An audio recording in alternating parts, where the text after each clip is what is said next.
भारत के उस रंग बिरंगे भूमि में जहां परंपरा और आधुनिकता मिलकर सांगती रहती है, वहां आरव और मीरा की गहरी प्रेम कहानी संपन्न हुई। एक कथा जो एक कथक नृत्य के उलझन भरे रंगों की तरह सुनहरी थी। आरव, जिनकी जिज्ञासु भावनाओं और व्यापारिक सोच ने मुंबई की भीड़भाड़ से गुजरते थे, तथा मीरा, जिन्होंने अपनी शानदार छवि और ज्ञान से भरी जयपुर की सुंदरता में आराम पाया था। भाग्य ने उनके मिलन की दोपहर को यहां तक ले आया जब उनकी मुलाकात दीवाली के त्योहार में हुई, जहां पटाखों की चमक ने उनके बीच की उस स्पर्क को दर्शाया। उनकी प्रेम कहानी भारतीय संस्कृति की छाया थी, एक तराशे गए गहराई से भरी तारीकी, समृद्धि और भावनात्मक गहराई से भरी। आरव की आधुनिक दृष्टि और मीरा की विरासत की अदाएं मिलकर एक ऐसी मिश्रण की तरह थी जैसे गंगा और यमुना नदियों का मिलन होता है।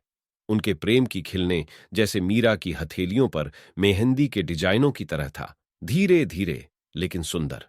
उनका सफर पर्वतीय स्थलों पर चुराए गए निगाहों से शुरू हुआ, सूर्योदय के दृश्यों में कविताओं के आदान प्रदान से बढ़ता रहा और मिट्टी के कप में चाय पर होने वाले उत्सुक वार्तालापों से घनी होता रहा। लेकिन उनके रास्ते में कई परेशानियां भी थीं। आरव की उच्च लक्ष्यों की मांगें कभी कभी उसे दूर ले जाती थीं, जिससे मीरा को जयपुर के महलों में अकेले छोड़ जाता था। फिर भी दूरी उनके प्रेम की दीप्ति को कम नहीं कर सकती थी। उनके प्रेम पत्र, जिन्होंने भावनाओं से भरी थीं, उन दूरियों को मिटाने में सहायक बने, जो उनके दिलों को इकट्ठा करते हुए उनकी तद्नुयात्मकता में मदद करते थे।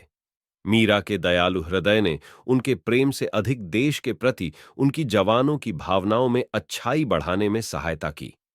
आरव, जो काम की भारी मांग में था, भी उनके नोबल कार्य में सम्मिलित हो गया, जिससे उन्होंने एक साथ उनके श्रेष्ठ प्रयासों में एकता देखी।